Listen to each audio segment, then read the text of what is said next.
오늘 우리 요나서 시리즈 끝까지 간다 5번째, 우리 2번째로라는 제목으로 설교를 좀 전하고자 합니다.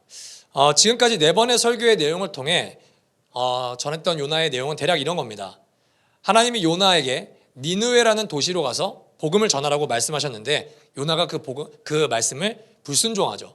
가장 반대 방향인 다시스로 가려고 합니다. 그때 하나님이 폭풍을 보내시고 뱃사람들이 요나를 던져서 바다에 빠집니다. 그리고 큰 물고기를 하나님께서 보내셔서 요나를 바닷속에서 죽게 하는 것이 아니라 물고기 뱃속에서 사흘의 시간을 겪게 하죠.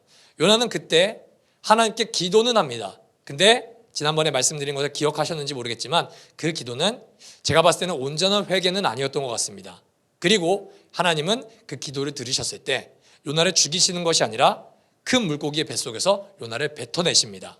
그리고 오늘 장면은 그 요나가 니느웨에서 시작하는 장면을 우리가 보게 됩니다. 이 물고기 뱃속에서 어디로 가는지는 모르겠지만 이 물고기가 뭔가 하나의 배처럼 요나를 니느웨로 운송합니다. 그리고 장면은 이렇게 시작합니다. 주님께서 또다시 요나에게 말씀하셨다. 너는 어서 저 큰 성읍 니느웨로 가서 이제 내가 너에게 한 말을 그 성읍에 외쳐라. 제가 여러분에게 요나서 시리즈가 끝날 때까지 부탁을 한 게 있습니다. 토요일마다 1장부터 4장까지 꼭 읽고 와달라는 부탁을 드렸죠. 그렇다면 여러분들은 이 3장 1, 2절을 보자마자 한 장면이 떠올라야 됩니다. 이거 분명히 어디서 봤던 장면인데 느낌을 받으셔야 됩니다. 왜냐? 하나님이 요나를 처음 부르셨을 때 1장과 완전히 동일한 구조이기 때문입니다. 자, 1장 1절에서 3절 한번 보겠습니다. 주님께서 아미떼의 아들 요나에게 말씀하셨다. 너는 어서 저 큰 성읍 니느웨로 가서 그 성읍에 대고 외쳐라. 그들의 죄악이 내 앞에까지 이르렀다. 그러나 요나는 주님의 낯을 피하여 스페인으로 도망가려고 길을 떠나 요바로 내려갔다. 마침 스페인으로 떠나는 배를 만나 뱃삭스를 내고 사람들과 함께 그 배를 탔다. 주님의 낯을 피하여 스페인으로 갈 셈이었다. 자, 그런데 1장에서는 결말이 뭐냐? 그러나 요나는입니다. 그러나 요나는 주님의 낯을 피하여 다시스로 도망갔는데 오늘 주님께서 또다시 2번째로 하나님께서 요나에게 말씀하실 때 요나의 반응은 어떻게 변했는지 우리가 3장 3절을 우리 다 같이 한번 읽어보도록 하겠습니다. 시작. 요나는 주님께서 말씀하신 대로 둘러보는 데만 사흘길이나 되는 아주 큰 성읍이다. 아멘. 요나가 어디로 갑니까? 주님께서 말씀하신 대로 니느웨로 이제 가기 시작합니다. 주님께서 처음 말씀하실 때랑은 정반대 방향입니다. 주님께서 처음에 말씀하셨을 때는 불순종하여 다시스로 가죠. 그런데 이제는 어디로 가죠? 주님께서 말씀하신 방향, 니느웨로 요나의 걸음을 설정합니다. 이게 1장에서 하나님께서 요나에게 처음 말씀하셨을 때와 차이점이에요. 그런데 하나님이 처음 요나에게 말씀하실 때와 차이점이 거의 하나도 없다고 봐도 될 정도로 동일한 게 하나 있습니다. 그게 뭐냐? 요나의 태도입니다. 여러분은 지금 요나가 하나님의 말씀을 순종하는 것이 정말 기뻐서 마음에 우러나와서 한다고 생각하신다면 그거는 철저하게 큰 착각입니다. 저는 솔직하게 제 개인적인 관점으로만 봤을 때 요나가 심지어 순종을 하지 않고 있다는 생각마저도 솔직히 듭니다. 그 이유가 4절에 정확히 나타나 있습니다. 4절, 요나는 그 성읍으로 가서 하룻길을 걸으며 큰 소리로 외쳤다. 40일만 지나면 니느웨가 무너진다. 여러분 3절에 이 요나가 걸어야 될 니느웨라는 도시가 며칠 걸리는 길이라고 나와 있죠? 사흘이요, 사흘. 둘러보는 데만 사흘 걸리는 길이에요. 아주 큰 성읍이에요. 12만 명이 살고 있다고요. 그런데 이 큰 성읍이라는 표현은 그냥 단순히 도시가 크다라는 표현을 뛰어넘어 어떤 의미를 갖고 있는 표현이냐면은 하나님께 너무 크게 중요한 도시라는 표현도 내포하고 있습니다. 그런데 이 요나는 이 하나님이 중요하게 생각하시는 니느웨, 심지어 물리적인 거리로도 사흘길이 걸리는 이 니느웨를 며칠 만에 걸어다니죠? 하루길 만에 다 복음을 증거합니다. 혹시 노방전도를 해보신 분이 계신지 모르겠는데 만약에 내가 오늘 마두역에서 백석역까지 그냥 걸어가는 거랑 내가 길거리에 사람을 만나면서 걸어가는 거는 그냥 가는 것보다 전도를 하면서 걸어가는 시간이 훨씬 많이 걸립니다. 심지어 내가 이 사람에게 진심으로 전도해서 걸어가는 거는 진짜 3배 혹은 5배의 시간이 걸립니다. 우리 도시로 따지자면 만약에 하나님이 요나에게 요나야 서울에 가서 복음을 증거해. 그렇다면 가장 끝인 은평구부터 뭐 동대문, 뭐 망원도, 망우리, 뭐 강남, 강북, 강서, 강동, 이 모든 도시를 샅샅이 다니면서 도시에게 복음을 전해야 되는데 요나는 어떤 것만 했냐? 그냥 강변북로에 웰컴 서울부터 안녕히 가십시오. 그 서울까지 그냥 일직선으로 최단거리로 주파하면서 그냥 후딱후딱 해치운 겁니다. 자기가 하고 싶은 대로 자기가 이 정도면 했지 체면 칠해로만 하나님의 말씀을 증거한 겁니다. 여러분 사흘의 3분의 1이면 하루입니다. 이걸 100분율로 환산하면 어떻게 되죠? 100%가 아니라 33.3%의 순종만 요나는 하나님께 순종한 거죠. 이게 순종이라고 생각하십니까 여러분? 또 하나가 있습니다. 이번에는 물리적인 시간이 아니라 요나가 전한 메시지를 보면 요나의 태도는 물고기 뱃속을 들어갔다 오더라도 전혀 바뀌지 않았음을 우리가 유추할 수 있는데 요나가 외친 말이 무엇입니까? 40일만 지나면 니느웨가 무너진다. 5단어입니다. 40일만 지나면 니느웨가 무너진다. 차라리 히브리어를 번역하는데 우리말로 표현하는 게 더 짧아져서 5단어면 모르겠는데 히브리어로도 이 문장은 5단어밖에 안 됩니다. 그러니까 진짜 스피드하게 말한 거예요. 40일만 지나면 너는 망할 거야. 이게 요나가 전한 메시지예요. 근데 하나님이 요나에게 전하라고 한 메시지가 진짜 이건가요? 자, 요나서 1장 2절을 한번 다시 보겠습니다. 너는 어서 저 큰 성읍 니느웨로 가서 그 성읍에 대고 외쳐라. 그들의 죄악이 내 앞에까지 이르렀다. 죄악이 내 앞에까지 이르렀다고 하시는 하나님의 말씀에 담겨져 있는 마음이 뭘까요, 여러분? 야, 지금 너네 잘못하고 있어. 지금 너네 그렇게 죄악을 저질렀다가는 큰일 나. 멸망할 수 있어. 그게 하나님이 요나를 시켜서 전하고 싶은 메시지의 전부였을까요? 저는 그렇게 생각하지 않습니다. 니느웨야, 회개해라. 그래야지 내가 너네를 살리지. 내가 너네를 향한 마음은 재앙이 아니라 평안이라. 그러니까 회개해라. 여러분 하나님의 의도를 하나님이 니느웨에 전하고 싶은 말씀의 의도를 요나가 몰랐을까요? 아니요, 알았습니다. 만약에 요나가 하나님의 마음을 정확히 캐치하고 있다면 요엘이라는 선지자처럼 이렇게 선포했어야 됩니다. 요엘서 2장 12절에서 14절. 요엘은 똑같은 선지자인데 이렇게 선포합니다. 지금이라도 너희는 진심으로 회개하여라. 나 주가 말한다. 금식하고 통곡하고 슬퍼하면서 나에게로 돌아오너라. 옷을 찢지 말고 마음을 찢어라. 주 너희의 하나님께로 돌아오너라. 주님께서는 은혜롭고 자비로우시며 오래 참으시며 한결같은 사랑을 늘 베푸시고 불쌍히 여기는 마음이 많으셔서 뜻을 돌이켜 재앙을 거두기도 하신다.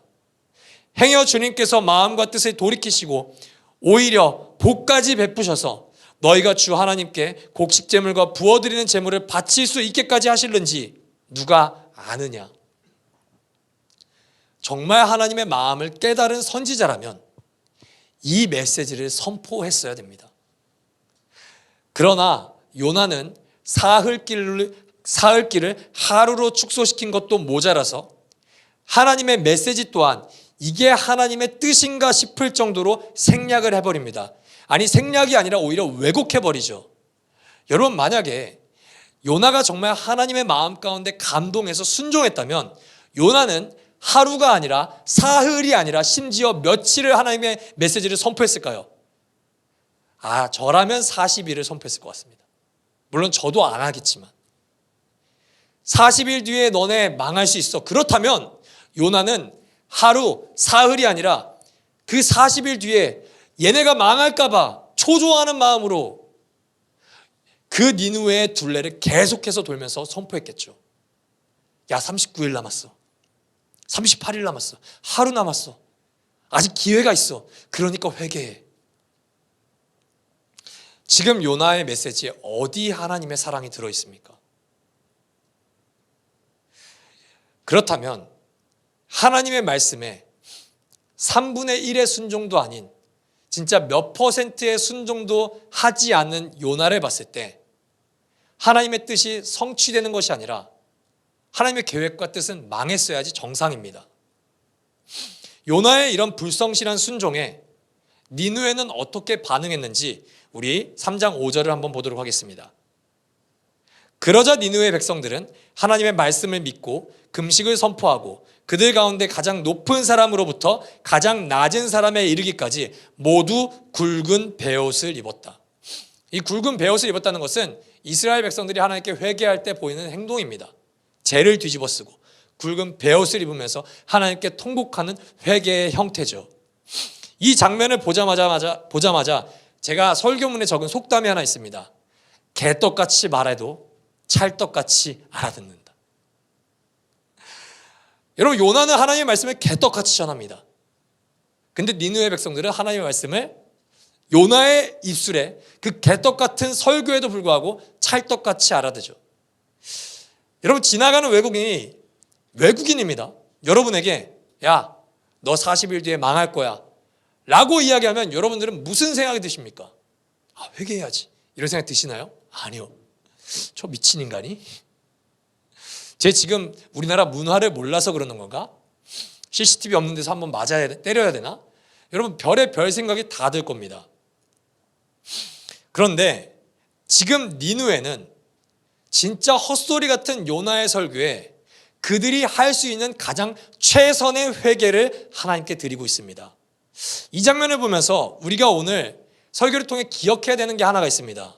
하나님은 하나님의 일을 하시는 데 있어서 여러분의 100% 순종을 필요로 하시는 분이 절대 아닙니다.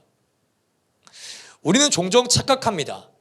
하나님의 일을 하는 데 있어서 내가 완벽하게, 내가 완전하게 하나님 앞에 서야지 하나님이 나를 쓰실 거야 라는 착각을 해요. 그래서 어떤 분들은 설교를 할 때 우리 성도님들은 물은 99도에서 절대 끓지 않습니다. 물은 100도에서 끓습니다. 하나님은 100%의 순종을 받으시지 99%의 순종은 불순종입니다 라고 때로는 누군가를 정죄하시기도 합니다. 여러분, 지금까지 제가 여러분들에게 말씀을 통하여서 요나의 상태를 전해드렸죠. 여러분이 생각했을 때 요나의 순종은 100% 순종입니까? 요나는 진짜 많아봐야 33%, 3분의 1. 그리고 그가 전한 메시지를 봤을 때 이 사람의 순종은 진짜로 3%나 될까 말까한 허접한 순종입니다. 그저 니느웨로 가, 이 말씀에 그냥 방향을 설정한 것밖에 요나가 한 건 없어요. 그런데 어떤 결과가 나타납니까? 요나가 원하는 결과가 아니라 하나님이 원하시는 결과가 나타납니다. 요나가 원하는 결과는 무엇입니까? 40일 뒤에 니느웨가 망하는 거죠. 요나가 원하는 결과는 무엇입니까? 저 사람들이 나를 미친 외국인처럼 취급하며 회개하지 않는 게 요나가 원하는 결과죠. 그런데 요나가 원하는 결과가 아니라 하나님께서 원하는 결과가 니느웨에 나타나기 시작합니다. 사랑하는 여러분, 우리가 하나를 깨달았으면 좋겠습니다. 하나님은 우리에게 절대로 완벽을 요구하지 않으십니다. 하나님은 우리에게 방향을 요구합니다. 완벽하게 순종할 수 있으면 너무 좋겠죠. 정말 예수 그리스도처럼, 혹은 성경의 가장 완벽한 순종의 모습을 보여주는 인물을 뽑으라면 사도 바울과 같이 그런 순종을 우리가 살아갈 수 있으면 너무 좋겠죠. 그런데 하나님이 우리가 연약한 존재인 것을 아십니다. 하나님이 우리가 허접한 믿음을 갖고 있는 것을 아십니다. 그래서 중요한 게 무엇입니까? 일은 하나님께서 성취하실 테니 하나님께서 지시하는 방향에 여러분 포기하지 않는 거예요.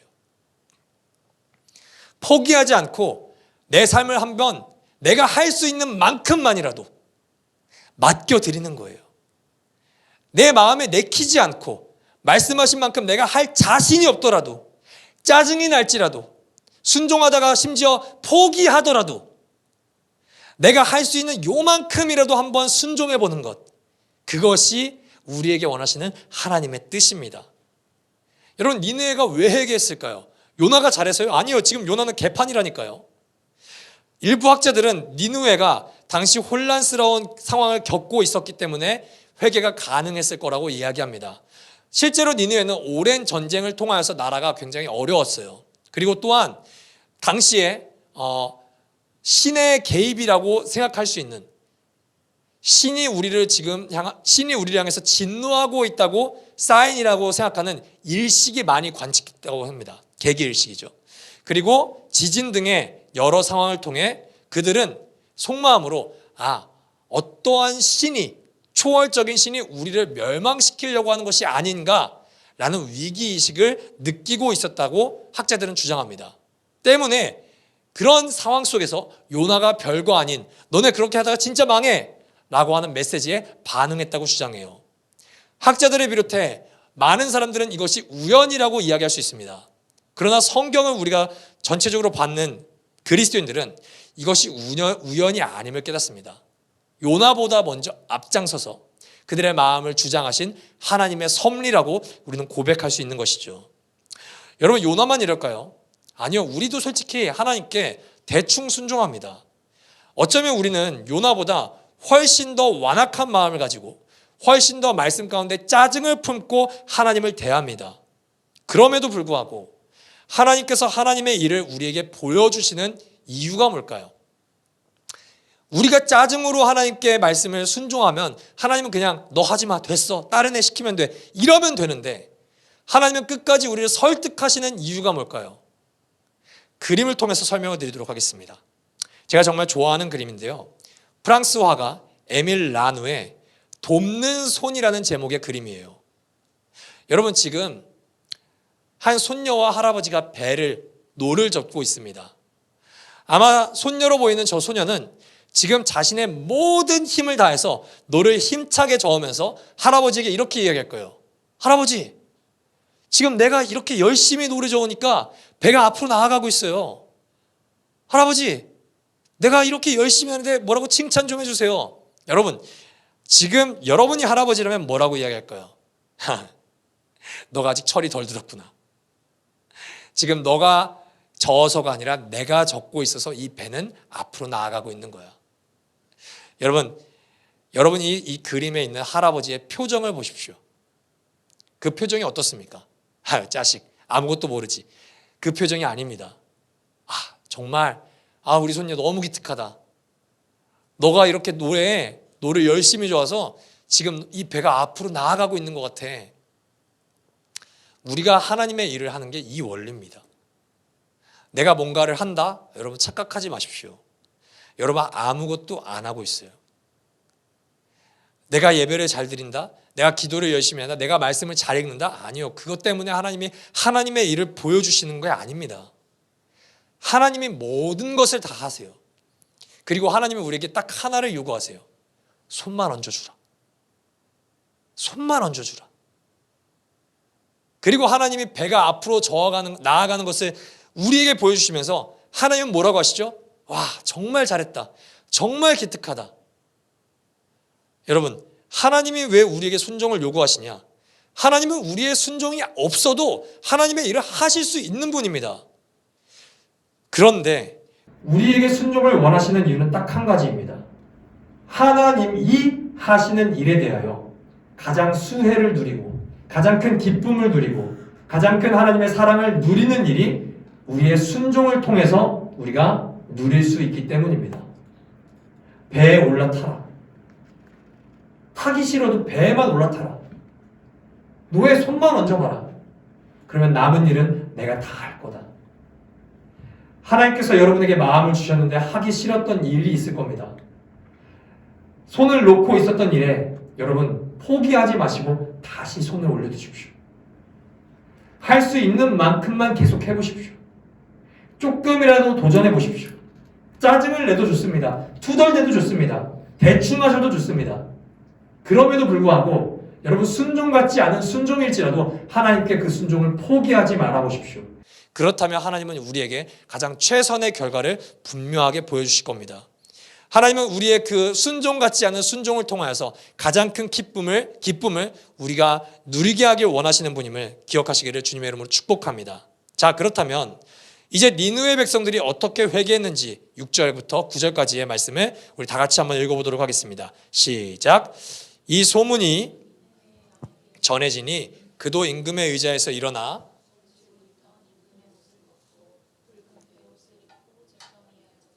왕은 니느웨 백성에게 다음과 같이 선포하여 알렸다. 왕이 대신들과 더불어 내린 칙명을 따라서 사람이든 짐승이든 소떼든 양떼든 입에 아무것도 대서는 안 된다.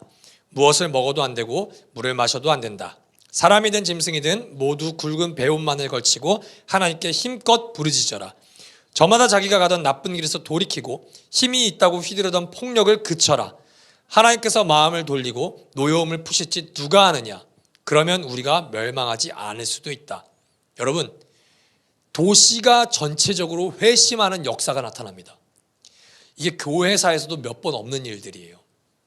근데 저는 보면서 진짜 웃긴다고 생각한 게 있습니다.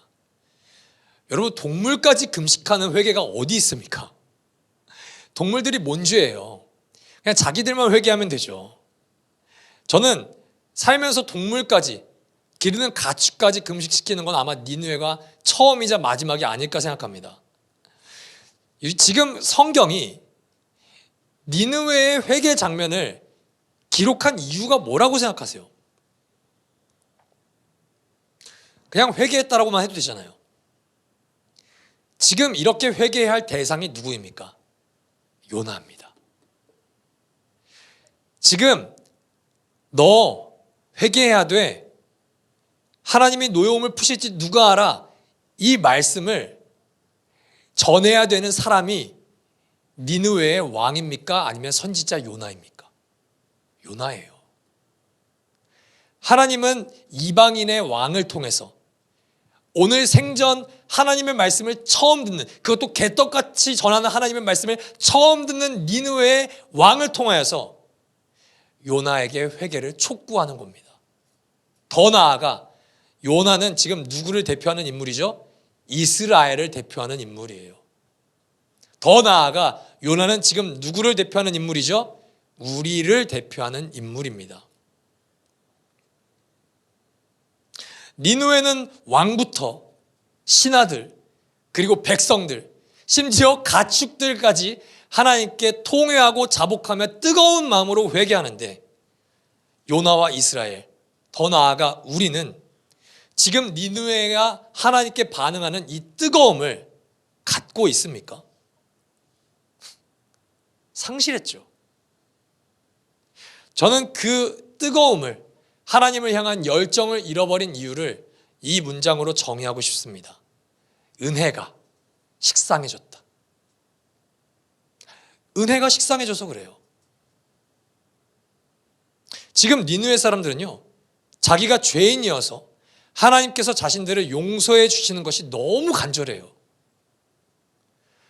아, 내가 지금 이렇게까지 기도하지 않으면 내 기도가 헛돼서, 내 기도가 부족해서 하나님이 나를 멸망시키지 않으실까? 아, 내가 금식이라도 하지 않으면 하나님이 나를 심판하시지 않을까? 베옷을 입고 죄를 뒤집어 쓰고 간절하게 기도합니다.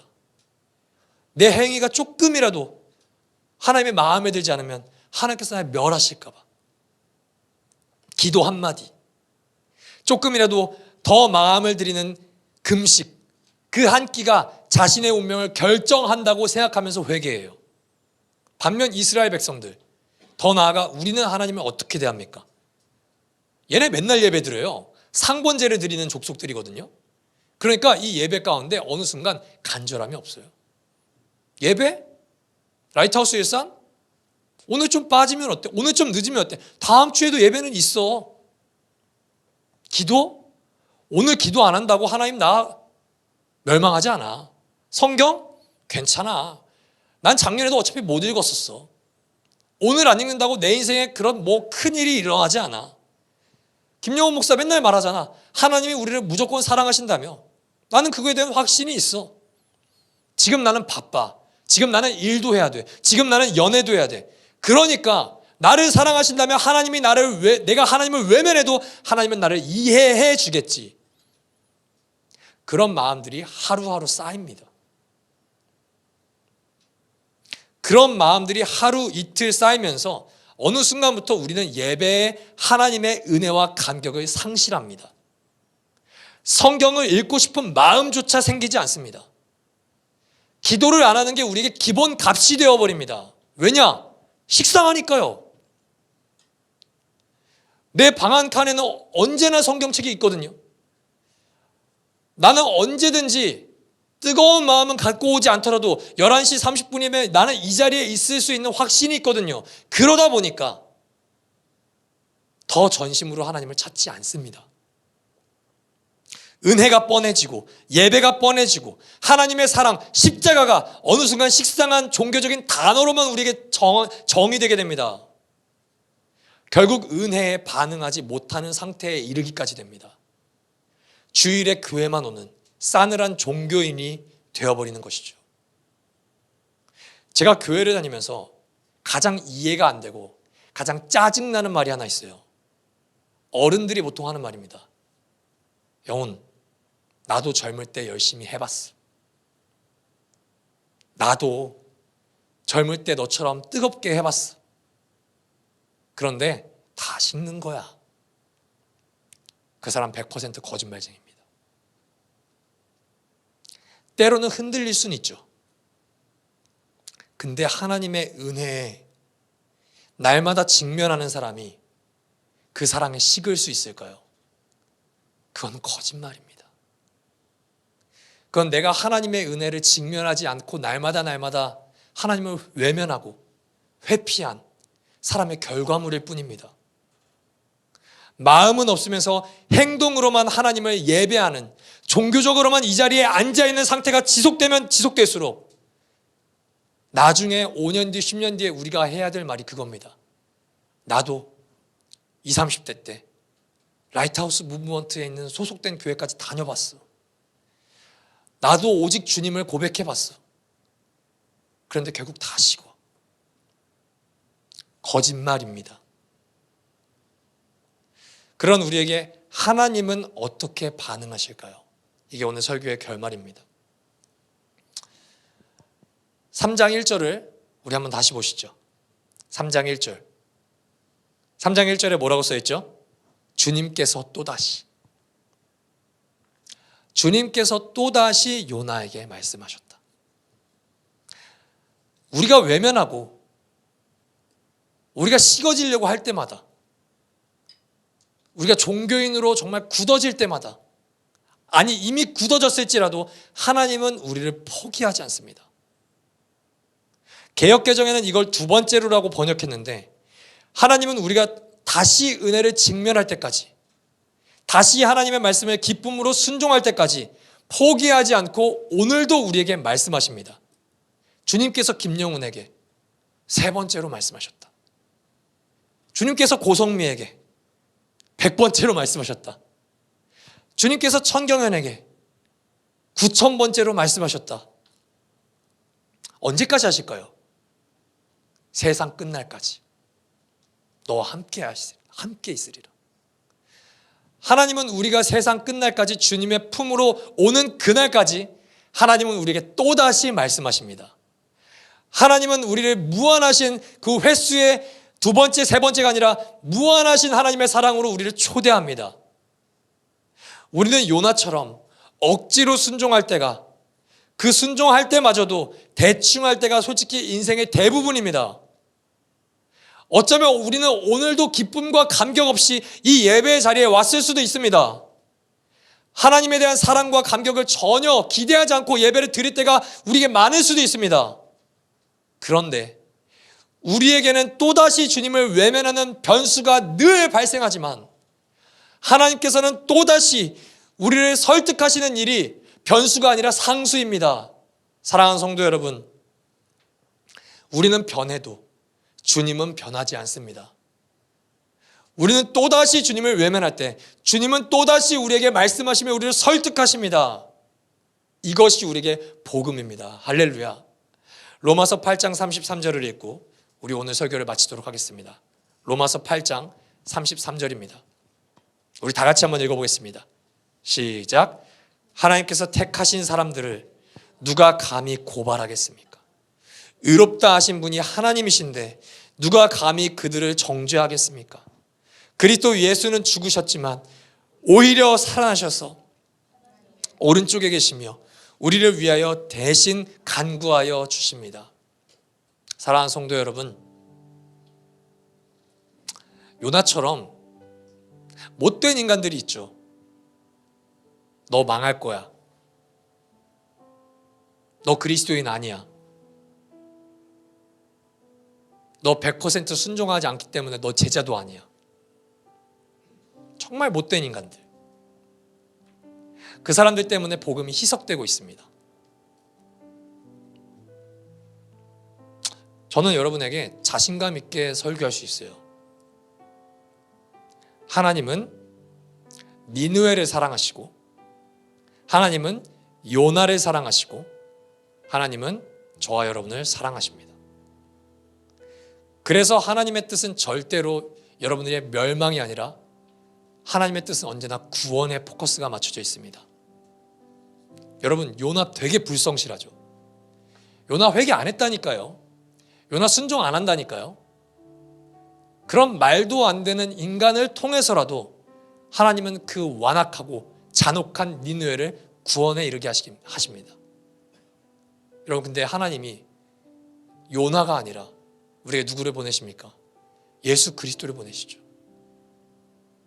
그리스도는 한 번도 불성실하신 적이 없습니다. 요나에게는 또다시가 허용되지만 하나님은 그리스도께 또다시를 허용하신 적이 없습니다. 심지어 겟세마네 동산에서 하나님 이 잔을 내게서 옮겨주세요 라고 예수 그리스도께서 간청하실 때도 그리스도는 이렇게 말씀하시죠. 내 뜻대로 마시고 아버지 뜻대로 하세요. 예수에게는 다시라는 기회가 전혀 없으셨습니다. 그럼에도 불구하고 그리스도는 우리를 사랑하시기에 모든 하나님의 말씀을 기쁨으로 순종하십니다. 그리고 그리스도께서 하나님께 오늘도 보좌 우편에서 뭐라고 우리를 증언하십니까? 하나님, 저 사람은 하나님의 자녀입니다. 하나님, 누가 죄에 불순종했다 그래요? 내가 순종한 것을 하나님이 저 사람의 순종으로 여겨주시겠다고 했잖아요. 하나님, 저는 오늘도 당신께 간구합니다. 저 불성실한 죄인들을 죄인으로 보지 마시고 저처럼 바라봐 주세요. 사랑하는 성도 여러분, 오늘도 내가 주님께 나아가기 힘들 때, 더 나아가 내가 주님께 나아가기 싫을 때 하나님이 우리에게 먼저 찾아오십니다. 그리고 또다시 말씀하시는 하나님의 사랑 앞으로 나아가십시오. 그리스도께서는 우리의 불성실한 순종을 하나님께서 책망하지 않으시고 당신의 순종으로 덮으십니다. 그 은혜와 사랑을 계속 듣고 또 다시 마주함으로 결국 하나님은 투덜대는 요나 같은 우리를 기쁘게 순종하는 그리스도와 같은 이로 변화시킬 것입니다. 하나님의 사랑이 오늘도 우리를 설득합니다. 하나님의 사랑이 또다시 우리를 설득합니다. 한 주 동안 그 사랑을 직면하고 그 또다시 말씀하시는 하나님의 말씀 앞에 우리가 조금이라도 할 수 있는 순종의 방향을 하나님께 드려보시기를 주님의 이름으로 축복합니다.